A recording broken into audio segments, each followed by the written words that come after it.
네, 욥기 우리 30장 보시겠습니다. 한 절 한 절 성경 정독반입니다. 우리 한 절 한 절 읽어 나가시는데요. 오늘은 30장 16절부터 읽겠습니다. 지난주에 우리 30장을 공부할 때 29장과 연결해서 읽으라 그랬죠.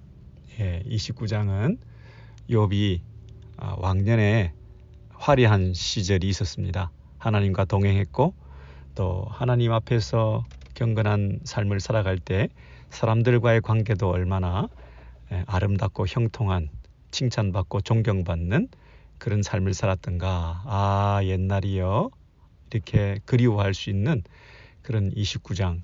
그래서 욥은 자신의 미래가, 자신의 남은 생애가 너무나 복될 것이라고 믿어 의심치 않았습니다. 형통할 것이고 장수할 것이고 번창할 것이고 존경받을 것이다. 이렇게 자신의 노후에 대해서 아주 낙관적인 그런 기대를 하고 있었더랬습니다. 그러나 막상 이제 현실은 어떠하냐 하면 그렇지 않았다 하는 것이 30장입니다.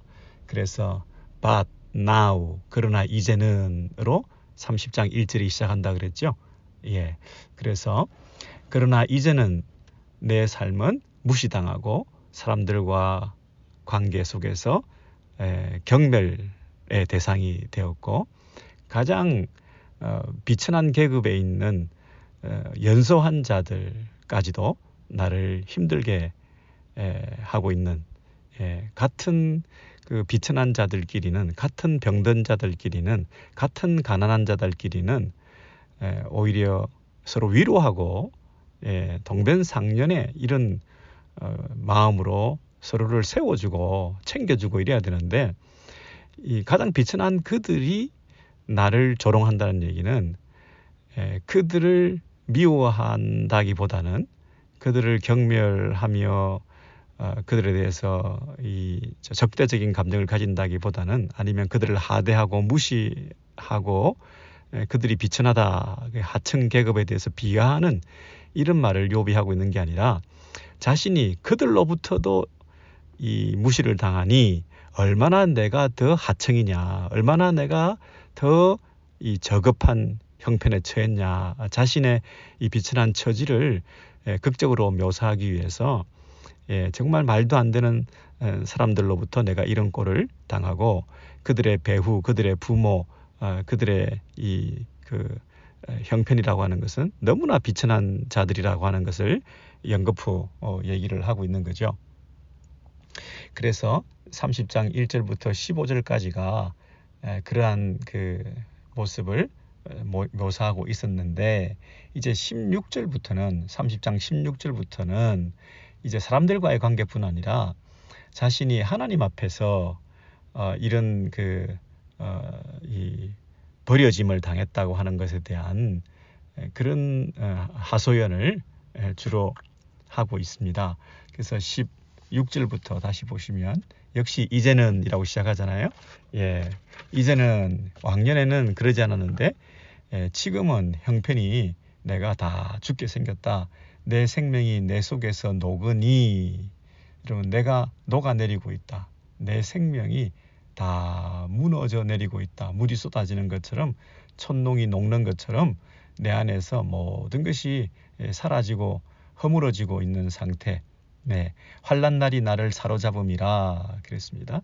내가 날들을 사로잡고 주도적으로 사는 것이 아니라 날들에 내가 사로잡혀서 끌려가고 있는 이런 이 인생의 가장 그 바닥에, 그래서 녹아내리고 있는, 망해져 가고 있는, 무너져 내리고 있는 내 현재의 삶, 육신이나 또 내 명예나 또 내 정신 상태나 모든 면에서 다 무너져 내리고 있다. 너무너무 피곤하고 힘들어서 몸이 다 깔아지고 있는, 그래서 정신줄을 놓게 되는, 그래서 이 일에 내 어떤 다른 우선순위도 둘 수 없는, 내 몸 하나 제대로 의거할 수 없는 이런 형편에 있는 괴로운 날들이 계속되고 있었다. 나의 넋은 모두 빠지고 괴로운 날이 나를 사로잡고 나는 사는 게 아닌 그런 삶을 낮밤으로 17절 밤이 되면 내 뼈가 쑤시니 나의 아픔이 쉬지 아니하는구나. 낮은 물론이고 밤에 그 통증을 또 고스란히 느끼게 된다는 거죠. 예, 이 통증이라는 것이 이 페인이라는 것이 밤에는 좀 쉴 법도 한데 그죠. 쉬지 않고 오히려 또렷하게 그 통증이 뼈가 쑤시고 그 아픔이 계속되고 있는.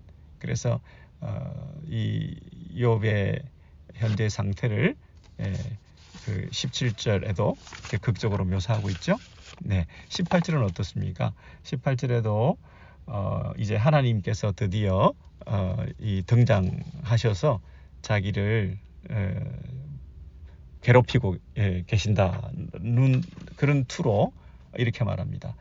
18절입니다. 그가 큰 능력으로 나의 옷을 떨쳐버리시며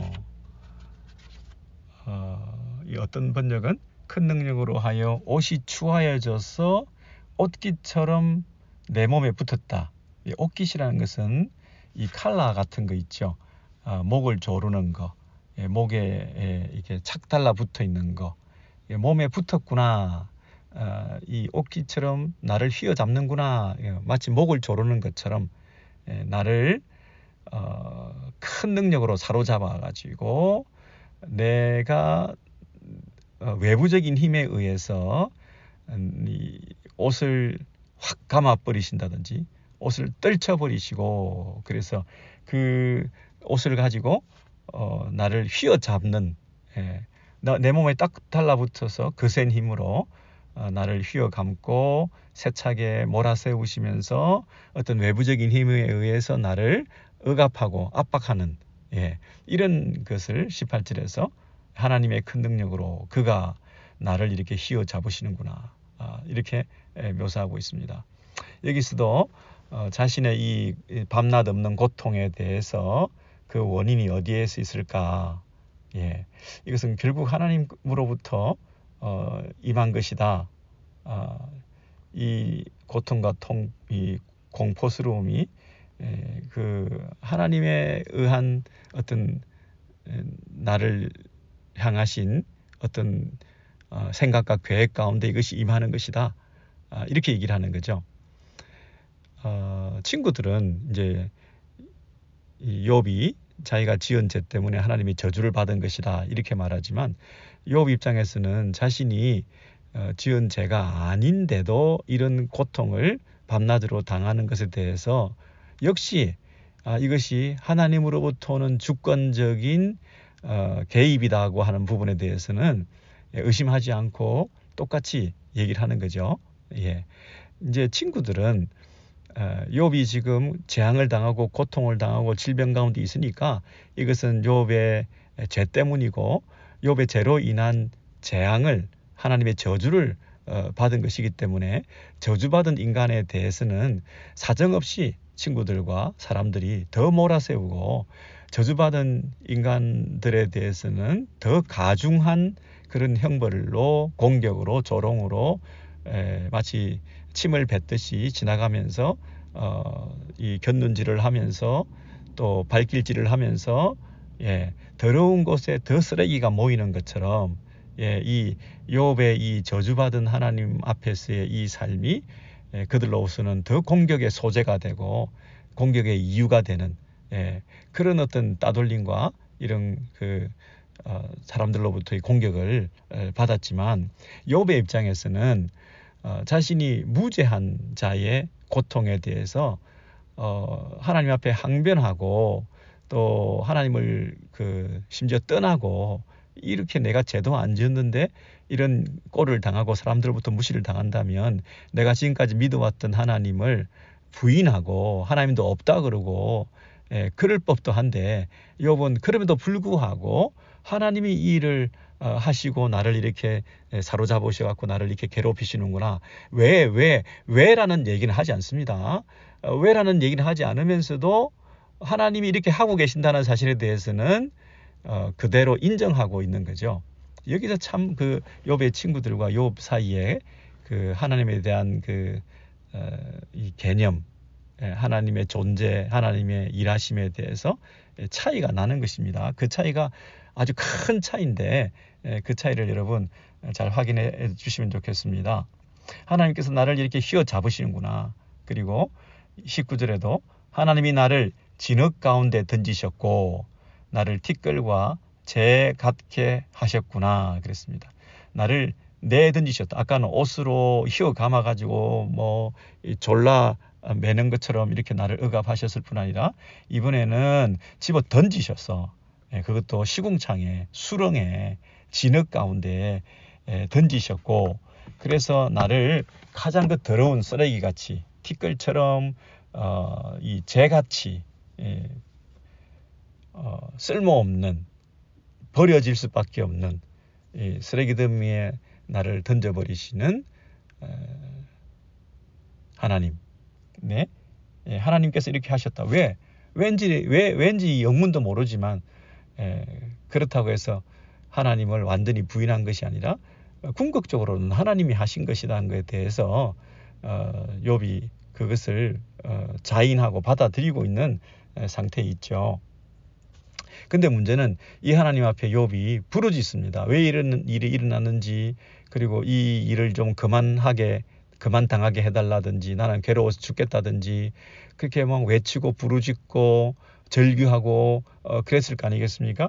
네, 그래도 불구하고 하나님께서는 대답을 안 하십니다. 그것이 20절이죠. 내가 주께 부르짖으나 주께서 대답하지 아니하시오며 내가 섰사오나 주께서 나를 돌아보지 아니하시나이다 그랬습니다. 여기서 내가 섰사오나, 내가 일어섰다 그랬는데 이게 무슨 뜻이겠습니까? 20절 상반절과 20절 하반절은 병행되는 거죠. 평행법이라고 그러죠. 위에 절과 밑에 절이, 위에 행과 밑에 행이 같은 것을 의미하기 때문에 그냥 내가 섰사오나, 이게 섰다는 말의 의미가 뭘까? 그냥 일반적으로 일어섰다, 섰다는 게 뭘까? 이렇게 추측하시면 안 되고 그 문맥에서 찾으셔야 됩니다. 내가 주께 부르짖으나 주께서 대답하지 아니하시오며, 그거하고 똑같은 말을 반복하고 있다고 생각하고, 내가 섰사오나 주께서 나를 돌아보지 아니하시나이다 그랬잖아요. 그러니까 나를 돌아보지 아니하는 것이 뭡니까? 주께서 대답하지 아니하시는 거고, 그리고 내가 부르짖는 것을 다른 말로 내가 섰다라고 얘기하는 거죠. 내가 하나님 앞에 서서 부르짖고, 앉아서 가만히 할 수 없는, 일어서서 외칠 수밖에 없는 그런 절박함을 가지고 내가 안일하게 기도하고 있는 게 아니라 일어서 가지고 살려달라고, 무인도에서 살려달라고 이 비행기나 선박을 향해서 이 발버둥 치고 손짓을 하고 막 앉아서 그렇게 태어나게 할 수 있겠습니까? 일어나서 막 손을 흔드는 것처럼 자신의 그 답답함을 표현하며 특별히 기도하는, 그렇게까지 내가 일어서서 간구했지만 주께서 그냥 대답하지 아니하시고 돌아보지 아니하셨습니다. 들은 채도 하지 않습니다. 이렇게 얘기를 하는 거죠. 그냥 보고만 계시고 응답하지 않으셨습니다. 그렇죠? 여러분, 여기서 우리가 기도할 때 하나님께서 기도를 안 들으신 건 아니죠. 보고 계시지만, 듣고 계시지만 응답을 안 하신 것이지, 우리가 기도하고 있는 그 자체를 모르고 계시는 것은 아니죠. 그렇다면 기도하고 있는 그 시간에 바로 즉답을, 그 시간에 응답하지 않았다는 얘기는 무슨 뜻인가요? 시간이 더 필요하다는 뜻일 수 있죠. 그리고 그 시간을 채움을 통해서 그 오래된 기도에 응답하지 않는 그 침묵의 시간, 그 좌절과 고통에 부르짖는 그 시간이 우리에게 필요할 수 있다는 뜻이죠. 그 필요한 시간을 채우기까지 응답하지 아니하신다고 해서 하나님 우리 기도를 안 들으시는 분은 아닌 거죠. 하나님께서 우리가 기도하는 동안에 들으시는 건 확실합니다. 근데 바로 응답하지 아니하시는 것은 하나님의 더 큰 뜻이 있기 때문이죠. 예, 그 더 큰 뜻을 지금 욥은 사실은 이루어 가고 있는 것입니다. 욥은 그것이 무슨 의미인지 모르지만 그러나 욥이 감사하게도 하나님을 떠나지 않고 하나님께 부르짖고 있다는 것 자체, 하나님께 앉아 있다가 일어나서 손을 들어 외치고 있다는 그 자체, 그래서 계속 그렇게 외치고 있는 그 시간이 욥에게 필요한 시간이었고 하나님에게도 필요한 시간이었고, 그리고 그 시간을 통해서만 하나님께서 이루시고자 하시는 즉각적인 응답보다 더 큰 응답을 우리 모두에게 주시고자 하는 것이고, 그 욥이 하나의 모범으로서 예표로서 끝까지 응답되지 않는 그 기도가 가지는 의미가 무엇인가에 대해서도 우리에게 알려주시는 하나의 그 모범이 된 거죠. 욥이 그런 면에서 큰 역할을 하고 있는 거죠. 네, 우리도 마찬가지죠. 지금 기도했는데 응답이 안 되고 있습니다. 그러면 하나님께서 안 들으신 것이 아니라 이런 최악의 상황 속에서도 나를 이렇게 홀로 내버려 두시면 이런 하나님 필요 없다, 하나님은 죽었다 라고, 하나님은 없다라고 선언할 것이 아니라 여전히 하나님은 들으신다, 내 기도에 응답하실 것이다, 그리고 시간이 필요하다, 그리고 그 시간을 체험을 통해서 더 큰 하나님의 계획이 있다 하는 그런 면에서 우리가 의심하지 않는 거죠. 예, 똑같이 그 하나님의 주권 사상에 대해서 우리가 욥과 같은 그런 그 신앙의 자리까지 나아가기를 원하시는 거죠. 친구들은 그냥 하나님 살아계신다, 그리고 인과응보적이다, 잘못하면 벌하시고 잘하면 복 주신다, 네가 지금 이 재앙 가운데 있는 걸 보니까 네가 죄를 지은 거다, 그러면 너는 우리의 욕을 먹고 우리가 너를 함부로 해도 되는 저주의 대상이 되어서 나도 너희에게 욕하게 된다, 이렇게 친구들은 접근하고 하나님에 대해서 이해하고 있었지만, 욥은 이 최악의 경우에도 응답되지 않은 그 기도 가운데에서도 하나님에 대한 그 주권에 대한 신앙을 가지고 끝까지 그 시간을 채우면서 끝까지 믿음을 지키고 그 하나님을 바라보고 하나님께 손을 들고 하나님께 부르짖고 일어서서 계속 외쳤는데도 하나님이 대답이 없으십니다 라고 하는 데까지 고백하고 있는 거죠. 그렇죠? 그래서 심지어 욥은 어떤 마음을 가지게 되느냐 하면, 하나님이 나를 버리셨나? 하나님이 나를 떠나셨나? 하나님이 변하셨네? 이런 생각을 합니다. 시종일관 나와 함께 하시고 나를 사랑하셨던 그 하나님이 나한테 완전히 마음을 돌아서셨구나, 나를 버리셨나? 하는 그런 생각까지 하면서 21절에 이렇게 얘기합니다. 주께서 돌이켜 내게 잔혹하게 하시고, 그랬습니다. 선하시고 인자하신 그 살아계신 하나님께서 변하셨다는 겁니다. 주께서 돌이켜라는 말은 그분이 변하셨다, 그분이 달라지셨다. 우리가 그런 생각을 하죠. 그분이 나를 버리신 것이 아니라 그분이 나를 떠나신 게 아니라, 나하고 그분이 상관이 없는 게 아니라 그분이 변했다는 얘기예요.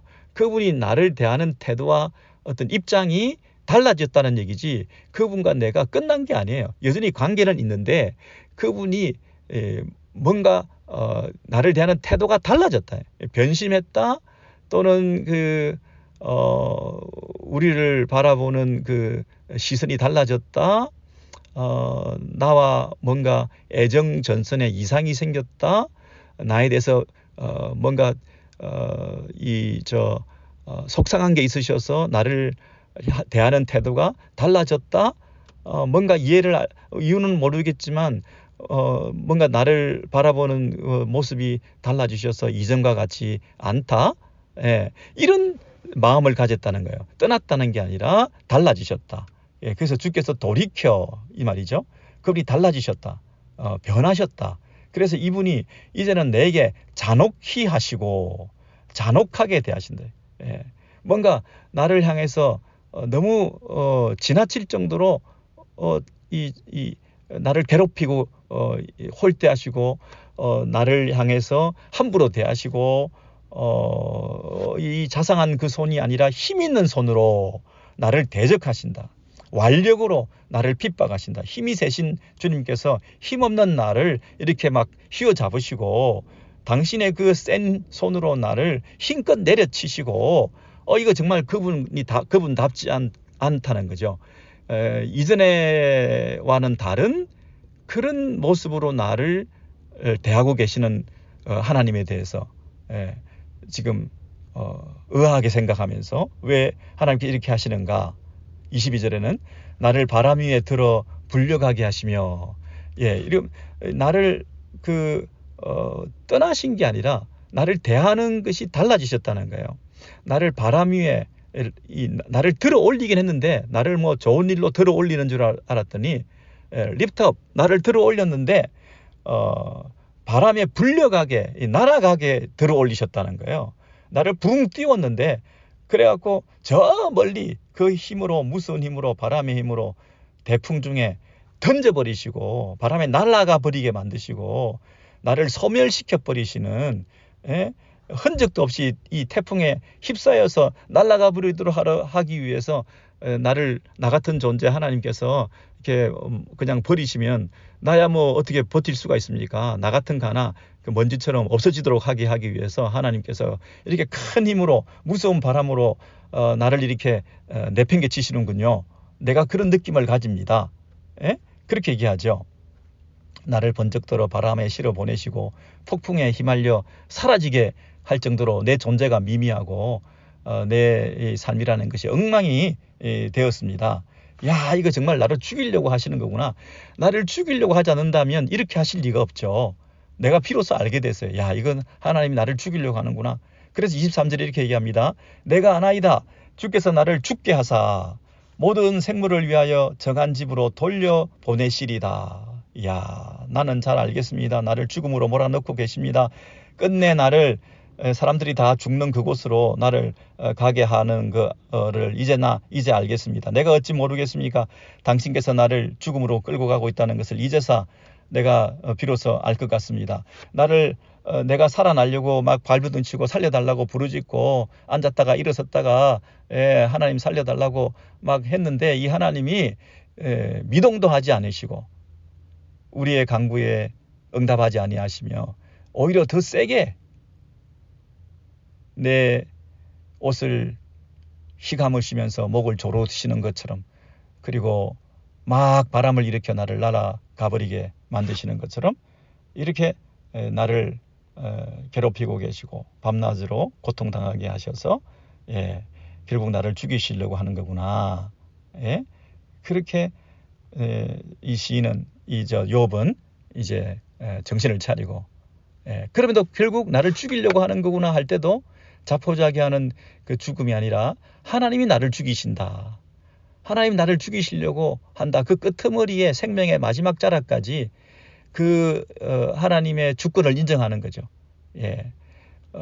이렇게 태풍의 바람에 날아가는 그 상황에도 이걸 하나님께서 나를 날려 죽이시는 거구나 하고 생각하면서, 아, 이거 하나님이 나를 죽이시려고 하는 거구나 하고 마지막까지 하나님에 대한 그 신뢰를 버리지 않고 있는 거죠. 하나님과의 관계의 그 끈을 놓치지 않고 있는 거죠. 그런데 24절에 그러나라는 말이 나옵니다. 그러나 사람이 넘어질 때에 어찌 손을 펴지 아니하며 재앙을 당할 때에 어찌 도움을 부르짖지 아니하리까. 여러분, 그러나가 뭡니까? 내가 바람에 다 날아간다 하더라도, 밤낮으로 고통하며 죽어간다 하더라도, 이렇게 존재감 없이 서서히 녹아져 내려서 허물어져 간다 할지라도, 아무도 모르는 그곳에서 나 홀로 죽어간다 할지라도, 그러나 사람이 탁 넘어질 때 손을 쫙 펼 수밖에 없는 거죠. 어떤 우리가 고통을 당할 때 도움을 부르짖는 손을 펼칠 수밖에 없는 거죠. 조건 반사적으로 우리가 손을 내밀 수밖에 없는 것처럼, 우리가 이 인간이라고 하는 것은 최악의 경우에 나는 그래도 끝까지 하나님을 찾겠습니다. 이게 거의 반사적인 행동으로 나는 내 안에서 하나님에 대한 그 반응이 있는 거 하나님 아시지 않습니까? 욥은 그렇게 얘기를 하고 있습니다. 24절을 우리가 잘 기억하시면 좋겠습니다. 넘어질 때 어찌 손을 펴지 아니하며 재앙을 만날 때에 어찌 도움을 부르짖지 않겠습니까? 내가 이 최악의 경우에도 하나님께 손을 뻗치고 있습니다. 이 죽을 것 같은, 나를 죽이려고 하는, 하나님 나를 죽이시려고 작정을 했는데도 불구하고 그래도 나는 하나님께 손을 내밀고 있습니다. 이런 그 욥의 모습을 24절에 우리가 볼 수 있었죠. 그래서 25절부터 나오는 내용은 이제 하나님께 그렇게까지 마지막까지 손을 내밀었는데 하나님의 반응이라고 하는 것은 여전히 즉각적인 개입을 하지 아니하시고 은혜를 베풀지 않으셨다고 하는 것에 대해서 이제 노래하고 한탄하면서 마지막을 장식하고 있죠. 25절입니다. 고생의 날을 보내는 자를 위하여 내가 울지 아니하였는가? 빈궁한 자를 위하여 내 마음에 근심하지 아니하였는가? 이욥은 자기가 평소에 이웃에 대해서 고생하고 있는 자들을 향해서 빈궁한 사람들을 향해서 손을 내밀었다는 겁니다. 내가 울지 아니하였는가? 그들이 손을 내밀 때 내가 손을 내밀어서 그들의 근심을 들어주고 그들의 빈궁을 해결해주고 그들과 함께 울어주고 함께 아파하고 손을 붙들어주고 그렇게 했다는 것입니다. 그죠? 그래서 나도 이런 지경에 손을 내밀 때 하나님이 당신도 손을 내밀어 주실 줄 알았는데 나는 불쌍한 사람을 위해서 손을 내밀었을 때 하나님은 나 같은 불쌍한 사람을 위해서 손을 내밀어 주셔야 되는데 하나님은 외면하고 계신다는 것에 대해서 지금 그 얘기를 하는 거죠. 그래서 26절에 내가 거룩하게 경건하게 가난한 사람을 도우면서 그렇게 살면서 인과응보적인 복을 기대했는데 26절 내가 복을 바랐더니 화가 왔고 광명을 기다렸더니 흑암이 왔구나. 내가 바라던 행복은 오지 않고 오히려 화가 들이닥치고 빛을 바랬더니 어둠이 밀어닥쳤어. 지금 내가 재앙과 고난 가운데 좋은 날은커녕 이렇게 갈수록 태산 이제 죽음까지 이제는 피할 수 없는 이 고통의 상황에 있기 때문에 이제 내 마음은 들끓고 있는 거죠. 27절입니다. 내 마음이 들끓어 고요함이었구나. 내 마음이 어지러워서 잠시도 쉴 수가 없구나. 환난 날이 내게 임하였구나. 근심과 고통으로 내 마음이 갈기갈기 찢어지고 어떤 번역에 보니까 하루도 고통스럽지 않은 날이 없었어. 지금까지 고통스럽게 매일매일 살아왔습니다. 그렇게 얘기합니다. 이 인과응보적인 복을 경건한 삶을 살았을 때에 하나님께서 보상해 주신 것에 대한 기대는커녕 이렇게 오히려 더 저주, 오히려 더 재앙, 오히려 더 큰 질병 가운데서 이런 일들을 당하고 있는 이 욥의 마음이 속이 얼마나 끌어올랐겠습니까? 부글부글 거리고 괴로운 날들이 계속 한시도 편한 날이 없이 도대체 이건 뭔가 하는 그런 고민 가운데 살아왔다 이렇게 얘기하죠. 그래서 자신의 삶이라고 하는 것은 햇빛에 쬐지 않고도 28절입니다. 햇빛에 쬐지 않고도 검어진 피부를 가지고 그러며 그랬습니다.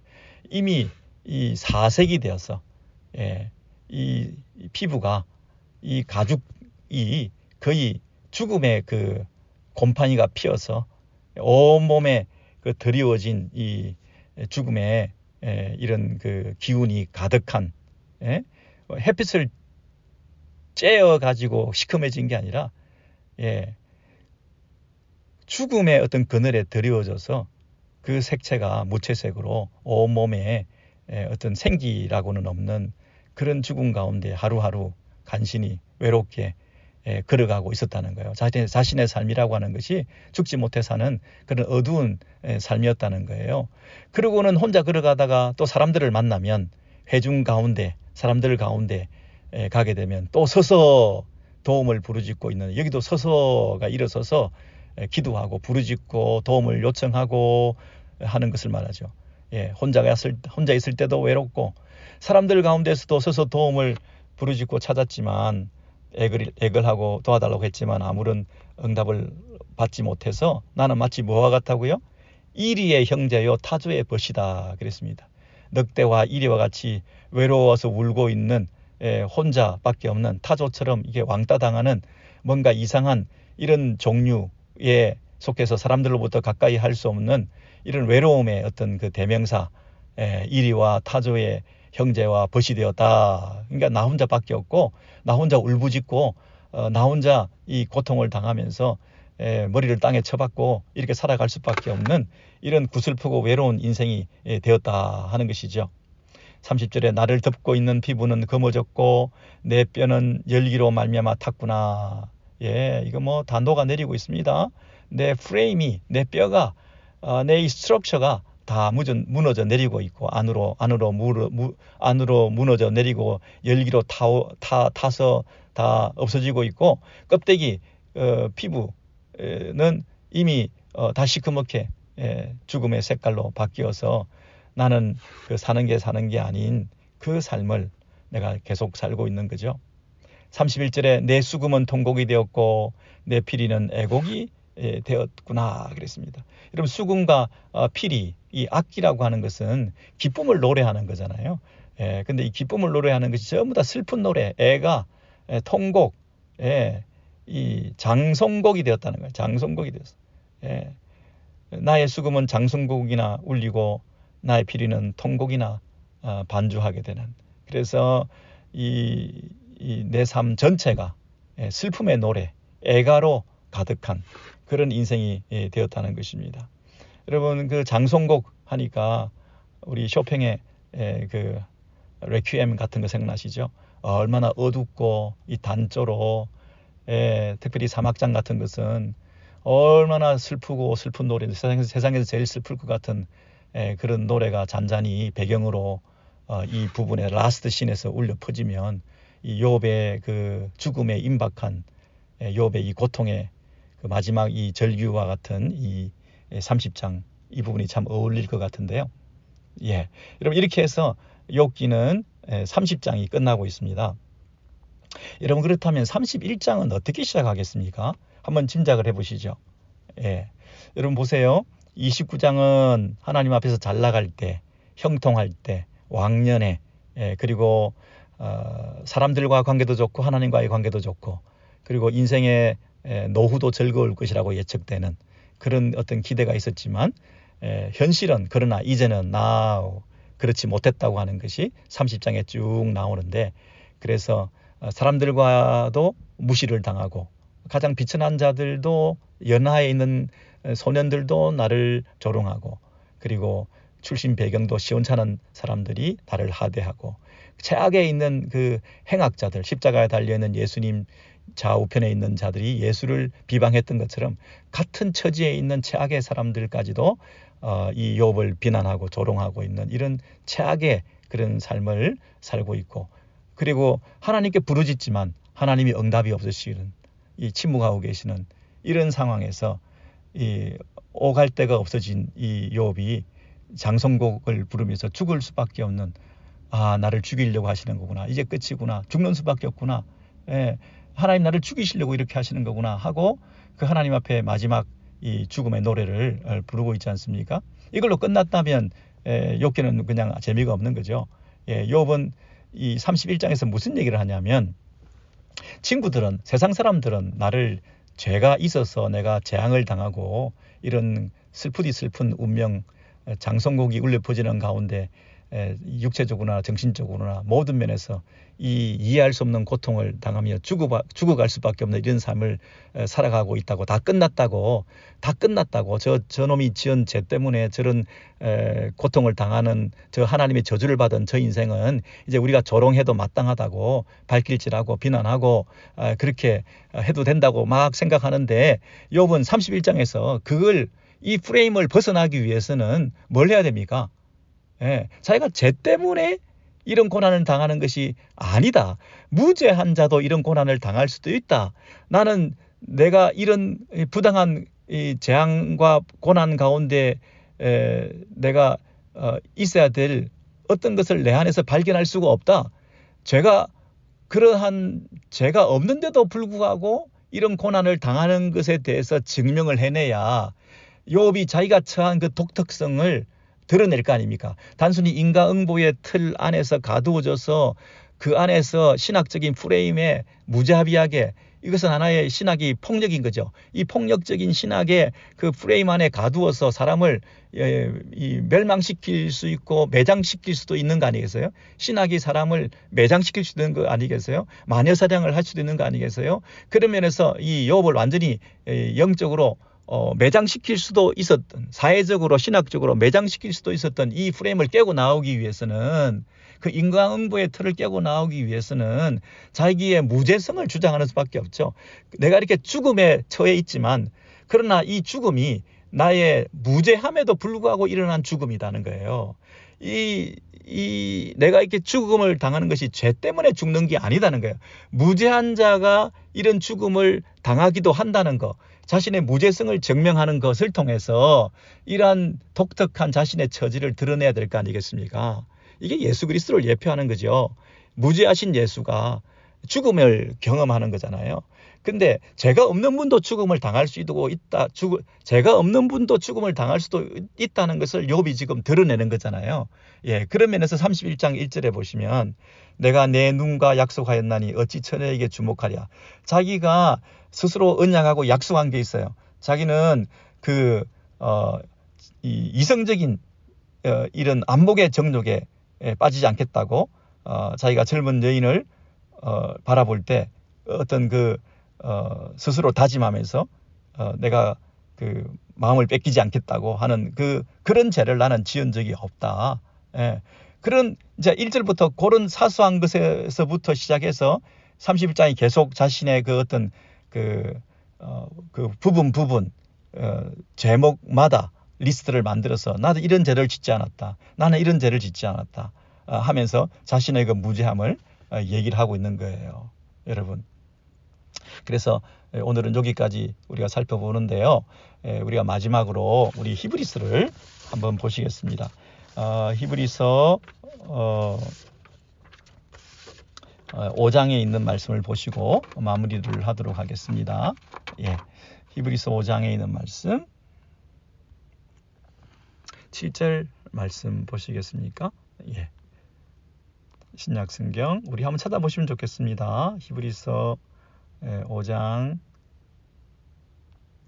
자 7절 말씀에 그는 육체에 계실 때에 자기를 죽음에서 능히 구원하실 이에게 심한 통곡과 눈물로 간구와 소원을 올렸고 그의 경건하심으로 말미암아 들으심을 얻었느니라 그랬습니다. 그는이 누굽니까? 예수께서 이 땅에 육체로 계실 때에 예수님께서 이 땅에 육체로 계실 때에 그분이 죄도 없는 그분이 죽으셔야 되는 거예요. 예.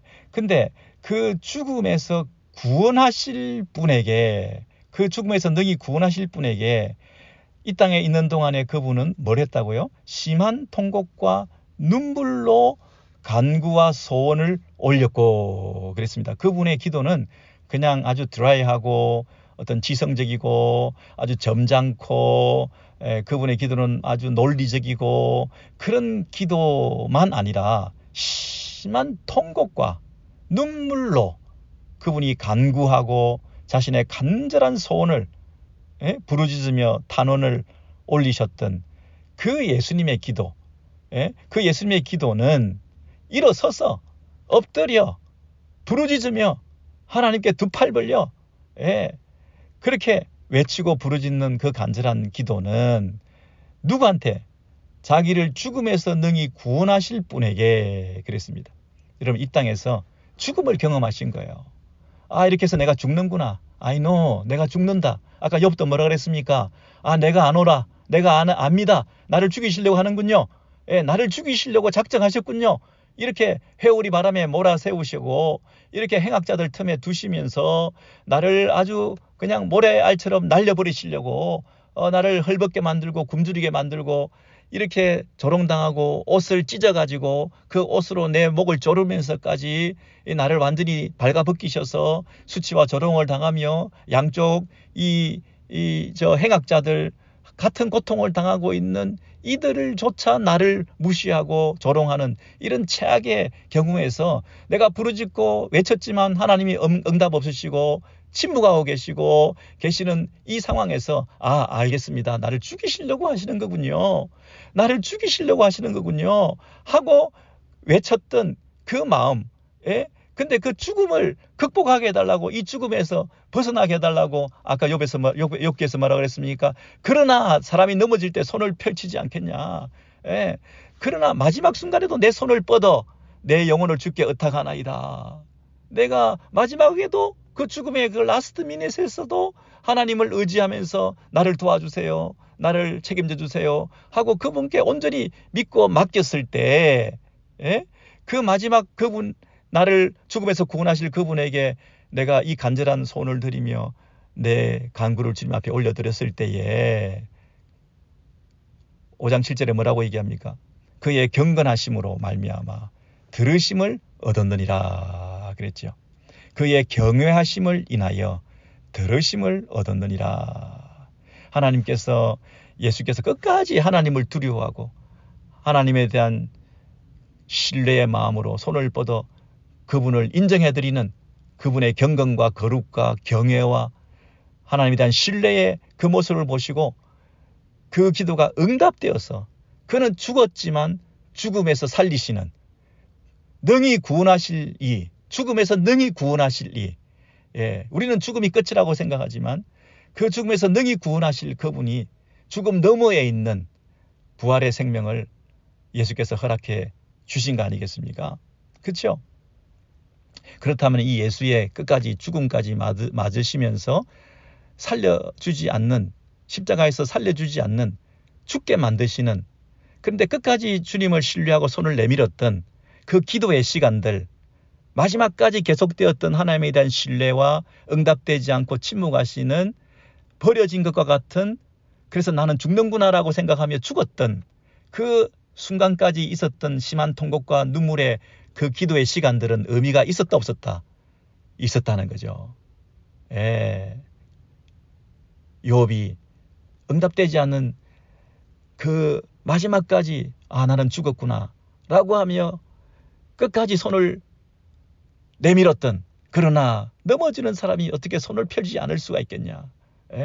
마지막 순간에 내가 하나님에 대한 신뢰를 가지고 손을 내밀었던 그 시간에 응답되지 않는 그 시간들의 의미를 즉각적으로 응답받고 빨리 구원받고 빨리 병 낫고 빨리 성공하고 하지 않아서 절규했던 많은 사람들이 조롱하며 비난했던 그 시간들을 참아내면서 하나님을 등지지 않고 하나님 없다 그러지 않고 하나님 살아계신다.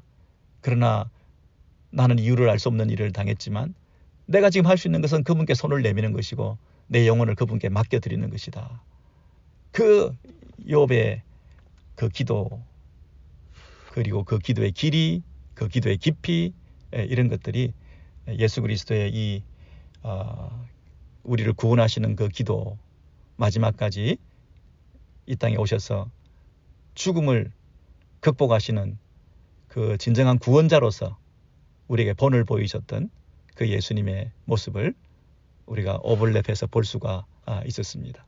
여러분 우리의 삶이 때로는 하나님의 침묵 앞에서 좌절하고 우리의 기도가 응답되지 않아서 고통하고 있을 수 있고 그것이 심지어 죽음으로 끝난다 할지라도 나를 죽이시는 거구나 할 때도 나를 죽이시는 분은 하나님이십니다 라는 믿음으로 아멘 하고 그분께 나를 맡길 수 있는 그런 진정한 믿음의 사람들로 우리가 거듭났으면 좋겠습니다. 이 땅의 많은 기독교들은 인과응보 수준에서 조건적인 구복적인 이런 차원에서 이 땅에서의 성공과 승리를 보장해주면서 그것을 약속해주고 그것을 위해서 달려가는 신앙생활이 되기가 참 쉬운데 또 한편으로는 그것만이 아니라 또 이러한 사이드에서 욥과 같은 깊은 신앙을 배우는 또 그런 기회가 되었으면 좋겠습니다.